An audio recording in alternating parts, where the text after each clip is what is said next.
This is a drill. I do this quite often here at the house, and it's more for balance and exercise because if I start to lose my balance and my setup gets all jacked up at the golf course, then same thing, I'll lose consistencies through the strike. I like this because it'll really focus on your balance, and using a kettlebell you can just kind of swing. So if you have a little something, it doesn't have to be as big as this box, but if you have something where you can kind of dangle your toes over it and you can just kind of balance pretty much 50-50 like I said in that text, and you get your position, just really let your arms hang down and start to learn to just kind of feel your balance.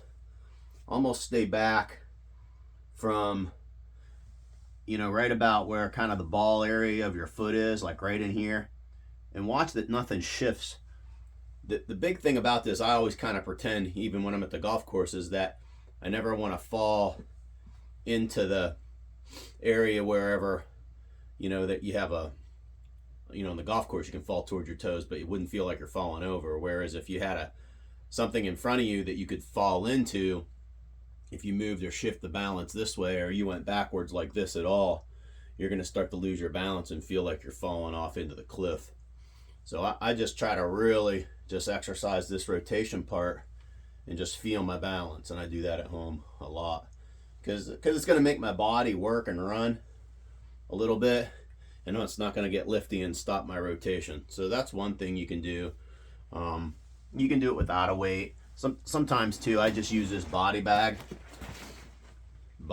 Just it's a little bit more balanced, but it'll exercise your core.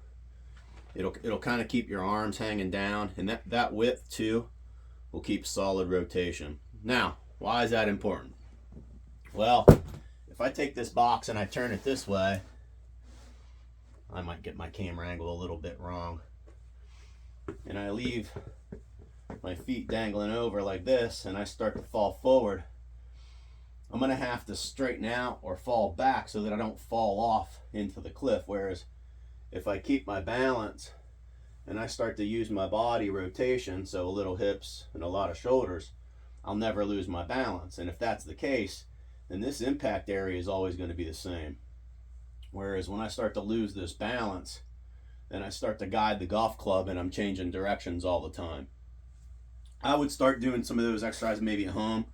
They don't seem for a lot of people like it would work, but I'm telling you what, when you do those exercises and then you apply the same type of feel with the golf club in your hands, it'll make worlds of difference.